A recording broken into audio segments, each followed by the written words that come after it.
Assalamualaikum teman-teman. Kali ini kita akan belajar fungsi logika if ganda. Kapan fungsi logika if ganda itu digunakan? Fungsi logika if ganda itu digunakan apabila ada satu pernyataan if yang tidak cukup untuk menangani kondisi yang kompleks. Jadi kita butuh tambahan beberapa if lagi. Contoh kasus adalah di sini kita mau mencari nilai berdasarkan skor. Persyaratannya sebagai berikut. Jika skor lebih besar sama dengan 85, maka mendapat nilai A. Jika skor lebih besar sama dengan 75, maka mendapat nilai B. Jika skor lebih besar sama dengan 65, maka mendapat nilai C. Jika skor di bawah 65, maka mendapat nilai D. Nah, penulisan fungsi if ganda itu seperti yang ada di sini, teman-teman. Sama dengan if kurung buka persyaratan 1 titik koma akibat 1 titik koma if kemudian persyaratan 2 titik koma akibat 2 titik koma if kurung buka persyaratan 3 titik koma akibat 3 titik koma akibat 4, kemudian kurung tutupnya ditempatkan di akhir, teman-teman. Jadi kurung tutupnya itu sejumlah kurung buka yang ada. Di sini kurung bukanya ada 3, maka kurung tutupnya pun ada 3. Begitu, teman-teman. Nah, kalau persyaratannya misalkan di situ ada persyaratan lebih dari 3, maka dilanjutkan nanti if lagi, dilanjutkan if kurung buka persyaratan 4 titik koma akibat 4, seperti itu seterusnya. Yang perlu teman-teman ingat bahwa jumlah kurung tutupnya itu sama dengan jumlah kurung bukanya.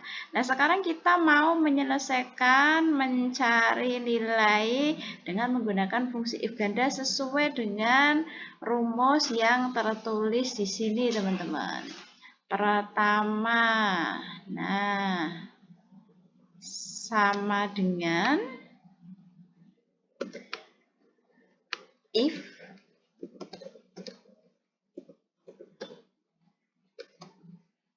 kemudian persyaratan 1. Di sini dilihat persyaratan 1 adalah skor lebih besar sama dengan 85. Skor berada pada sel apa? Skor berada pada sel C4, maka klik C4, teman-teman. Kemudian lebih besar sama dengan 85. Ini adalah persyaratan 1. Nah, kalau persyaratan 1 ini terpenuhi, jika skor lebih besar sama dengan 85, maka akan mengakibatkan akibat 1. Akibat satunya apa? Akibat satunya A. Ingat, teman-teman, di sini dikasih petik karena dia berupa teks ya, tidak untuk perhitungan matematis.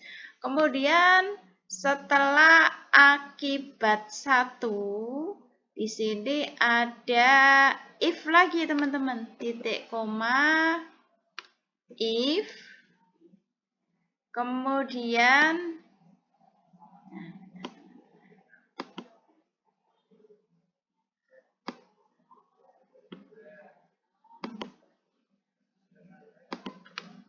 titik koma if kurung buka persyaratan 2. Persyaratan 2 di sini apa? Skor lebih besar sama dengan 75.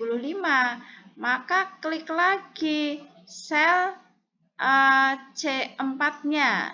Klik sel C4-nya lebih besar sama dengan 75. Ini adalah persyaratan yang kedua. Kemudian kalau persyaratan 2 terpenuhi akan mengakibatkan akibat 2. Apa akibat 2 di sini? Akibat 2 adalah nilainya B. Maka ketikkan B. Jangan lupa dikasih petik ya, teman-teman. Petiknya petik 2. Bukan petik 1 2 kali loh, tapi petik 2. Kemudian titik koma. Nah, setelah titik koma, apa di sini? If lagi, teman-teman. If kurung buka Apa di sini? Persyaratan 3. Persyaratan 3-nya apa? Persyaratan 3 jika skor lebih besar sama dengan 65. Klik lagi C4-nya. Lebih besar sama dengan 65. Kemudian akibatnya apa kalau persyaratan 3 ini terpenuhi? Kalau skornya 65, maka muncul akibat 3. Apa akibat 3-nya? Nilainya C. Petik C. Nah, begini teman-teman. Kemudian titik koma lagi. Nah, kalau persyaratan 1, persyaratan 2, persyaratan 3 sudah terpenuhi. Yang terakhir adalah akibat 4. Apa akibat 4-nya? Jika skor di bawah 65, maka mendapatkan nilai D. Akibatnya adalah D. Lalu apakah perlu dikasih if skor lebih kecil 65 ya? Dibikin seperti itu sebenarnya juga nggak apa-apa teman-teman, tetapi untuk menghemat kita dalam pengetikan maka cukup akibatnya saja pun tidak masalah. Karena kenapa? Karena kalau di sini kita ini ya, jadi kan logikanya seperti ini teman-teman. Jika skor lebih besar sama dengan 85, dia kan akan mengeksekusi A. Jadi akan muncul di situ A ya. Akan muncul nilainya itu A. Tapi kalau ini tidak terpenuhi, berarti kalau nilai itu tidak 80, kalau skornya itu tidak 85, maka dia akan menguji berikutnya, skor berikutnya.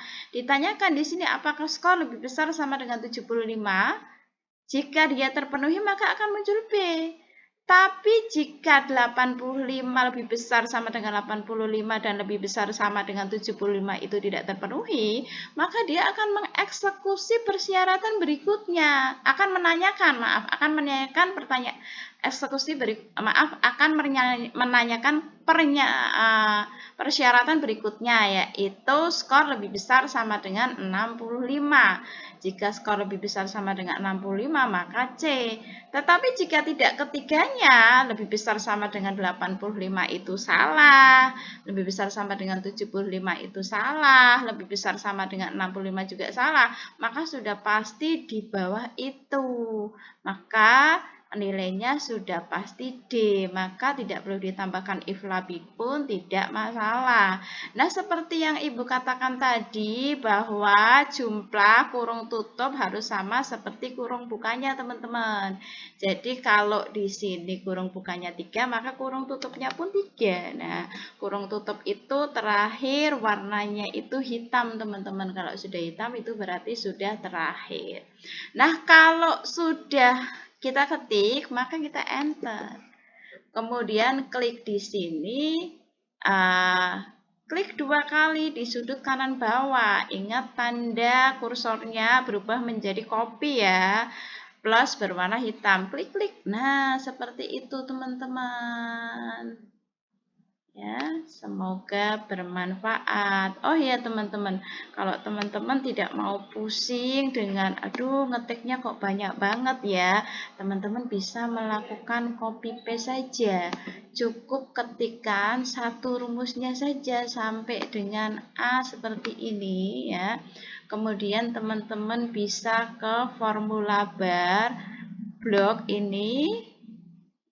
Kemudian Ctrl C atau pilih copy, kemudian klik di belakangnya Ctrl V lagi, tinggal ini diganti teman-teman, ini diganti 75, ini diganti 65, ini diganti B, ini diganti C, kemudian yang terakhir kita ketikkan D.